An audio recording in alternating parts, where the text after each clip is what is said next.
Hi there. This is Janet Dwinnels, and I'm from the Center for the Spiritual Journey. And I have with me Rich Hunt, who is going to be giving a meditation retreat in January of 2025 from January 9th through the 12th at the Center for the Spiritual Journey. So, welcome, Rich. Thank you. All right. And any specifics you need can be found on the website, csjcapecod.org. Okay. So, just wondering if you could give us a brief overview of the meditation retreat you're giving. Oh, yeah, sure. We'll start with a quick introduction orientation by Zoom on Monday evening, the 6th. I'll have a short but in-person meditation and first practice period on Thursday evening. And then we'll have full days of meditation on Friday and Saturday and a half day on Sunday. And we'll do Okay. walking meditation, sitting meditation, mindful eating. Okay. So I have a daily meditation practice, and I'm wondering why I would want to do a retreat. Well, there are many, many reasons.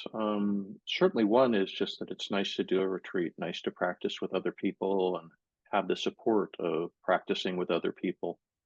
Um, I think for beginning meditators, I have a lot to offer because it's really important to have a good foundation in concentration. Concentration is really the bedrock of a good meditation or even a good prayer practice.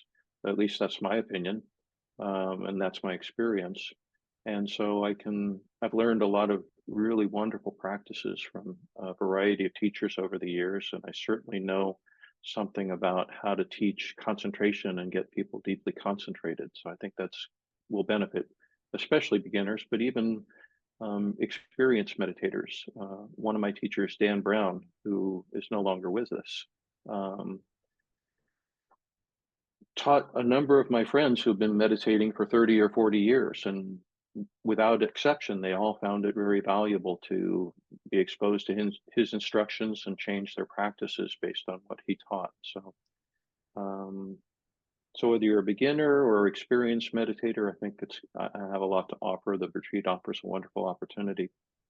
And for people who, that's a little bit too general or a little bit too abstract, there's a quote that I think really brings it into focus. And that's a quote from a non-dual teacher, Adyashanti, who originally studied Zen Buddhism before he became a non-dual teacher. And what he said is, in spirituality, it's important to have a foundation in something other than words and concepts. And I think the only way that that's really quickly available, and maybe the only way that it's available at all, is to develop a very good concentration practice.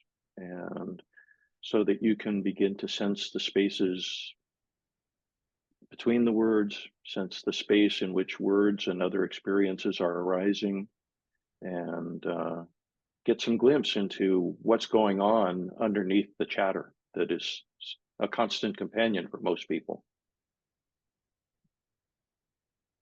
Great. Thank you. So can you tell us how meditation has changed your life? Oh my. I can take a stab at it, but I think it's um, at first it really helped me become more embodied. I was pretty much a mental guy, an intellectual guy. I got a PhD in clinical psychology, learned a lot about different theories of therapy, learned about statistics. So there was a lot of intellectual input and stimulation. And I read a lot of spiritual books starting back in the 70s and continuing on for many decades. And it wasn't until I started practicing regularly, not just practicing some, but practicing regularly and doing regular retreats, that things really started to shift in a meaningful way. And it was such a relief to begin to shed some of the concepts that were imprisoning my consciousness and my awareness and leaving me feeling pretty separate from other beings. And and some teachers say that, well, not just some, but most teachers say that the foundation of Buddhism, there's two wings of the Dharma. There's compassion and there's wisdom. And wisdom is more, appreciating the fact of emptiness from the Buddhist perspective, anyway. And compassion is more the heart qualities. And you want to cultivate both of those. And a good meditation practice will do that. It takes time, of course, to let it reveal so much that it really becomes transformative. But over time, it definitely happens. And I guess for some people, it happens very quickly, but not for me. I had little glimpses, several points along the way, and then it started gathering momentum and started really changing me. Oh, gosh. I first started studying with Dan Brown in 2003. I first started studying the Diamond Approach about 30 years ago. My guess is sometime around 2008 or 9 is when I really started to feel like my life was being transformed.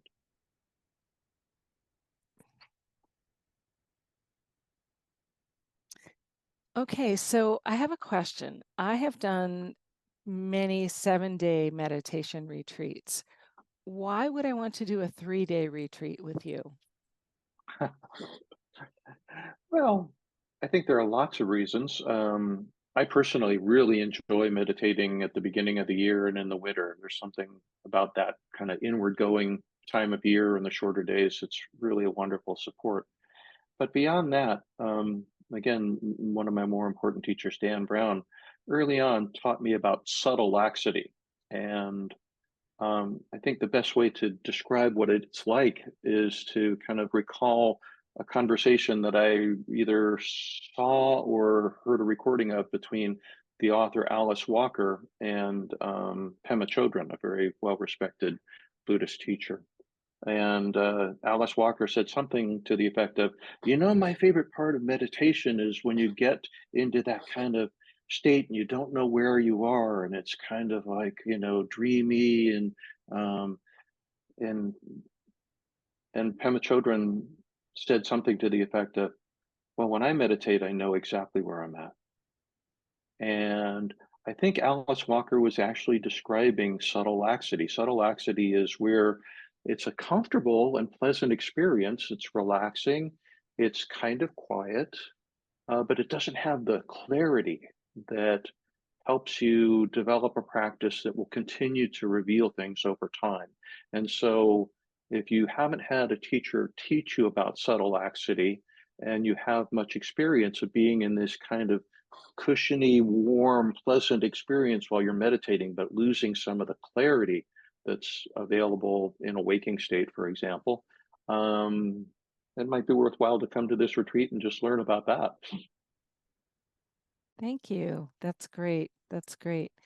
Thank you. Yeah, so people can find out more about your retreat and register at csjcapecod.org. And Rich's bio will be there along with some more of the benefits of meditation. And do you have anything else you'd like to add before we go? Oh, this is the kind of thing that once you get going, you could talk about it forever, but I'm sure it's best to be brief and to just encourage people to either send some emails and ask for additional information. I imagine they could be forwarded to me or go to the CSJ website. Um, and also, I'm planning on starting a regular Zoom meditation class um, probably in September with some breaks during times when I'm away on retreats or on vacations. But that would be another opportunity to get some exposure to how I talk about meditation and how I teach people to meditate. All right, great. Thank you so much for being with us today. Thanks so Okay, well, much. thank you so All much. right, Bye bye. bye.